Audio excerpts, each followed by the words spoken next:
Bone marrow cancer గురించి చాలా మంది అడుగుతున్నారు. వైద్యులు అడిగితే పర్వాలేదు, ఎలా అంటే రసాయన శాస్త్రంలో అనేక రకాలైనటువంటి వైద్యం ఉంది. సామాన్య ప్రజలు చేసుకోవాలి అంటే కొంచెం ఇబ్బంది, కొంచెం కష్టం. కానీ ఒక చిట్కా వైద్యం చెప్పాలనుకుంటున్నాను. మండూర భస్మము 5 గ్రాములు, 100 గ్రాములు పిప్పళ్ళు, 100 గ్రాములు జీలకర్ర, 25 గ్రాములు శుంఠి, 10 గ్రాములు మిరియాలు, వీటినన్నిటినీ చూర్ణం చేసుకుని పేస్ట్ లాగా ఎలా చేయాలి అంటే వీటికి నెయ్యి, శుద్ధమైనటువంటి ఆవు నెయ్యి ఎంత కావాలో అంత కలుపుకుని నూరుకుంటే పేస్ట్ లాగా అయిపోతుంది.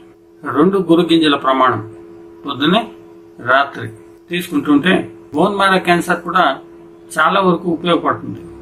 బోన్ మ్యారో క్యాన్సర్కే కాకుండా లివర్ డిసీజెస్, రక్తహీనత, జీర్ణానికి సంబంధించినటువంటి క్రియల్ని ఇది మెరుగుపరుస్తుంది. నమస్కారం.